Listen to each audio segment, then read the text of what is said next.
कभी सोचा है कि उत्तर प्रदेश पुलिस की वो खाकी वर्दी पहनने का सफर कैसा होता है?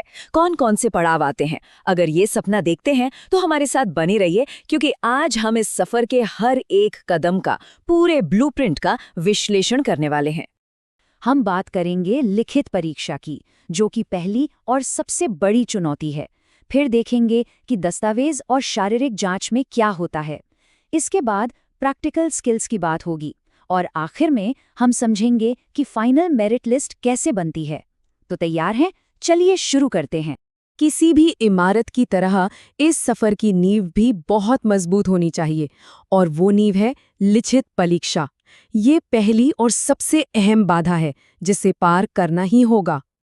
देखिए, सबसे जरूरी है कि जानकारी एकदम सटीक हो। तो क्यों ना सीधे ऑफिशियल नोटिफिकेशन से ही शुरू करें। स्क्रीन पर जो दिख रहा है वो ऑफिशियल डॉक्यूमेंट का हिस्सा है, जिसमें एग्जाम का पूरा स्ट्रक्चर दिया गया है।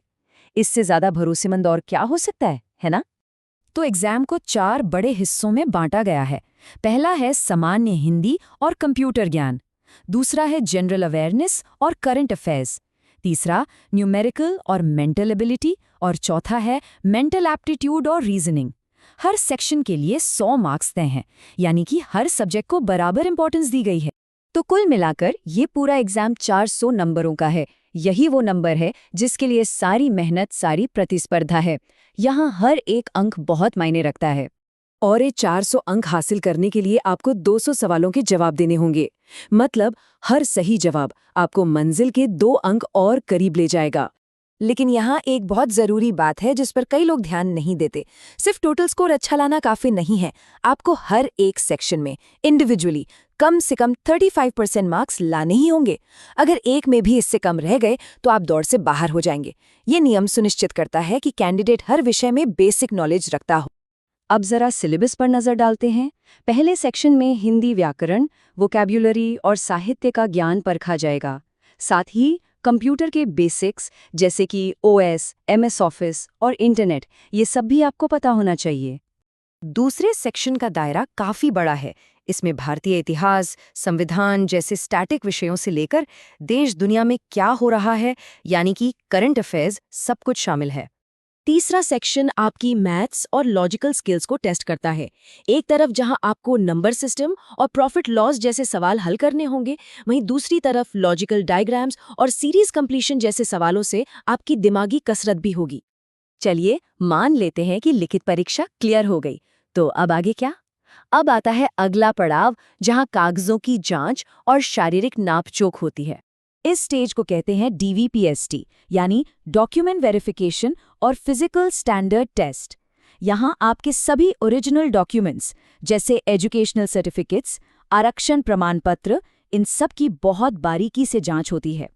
अगर एप्लीकेशन फॉर्म में दी गई जानकारी और ओरिजिनल डॉक्यूमेंट्स में जरा सा भी अंतर मिला तो सफर यहीं खत्म हो सकता है। डॉक्यूमेंट वेरिफिकेशन के साथ साथ फिजिकल स्टैंडर्ड्स की भी जांच होती है। चलिए देखते हैं कि इस फोर्स का हिस्सा बनने के लिए क्या शारीरिक मानदंड तय किए गए हैं। यहाँ आप साफ साफ देख सकते हैं, पुरुष उम्मीदवारों के लिए न्यूनतम हाइट 163 सेंटीमीटर है, जबकि महिला उम्मीदवारों के लिए 150 सेंटीमीटर।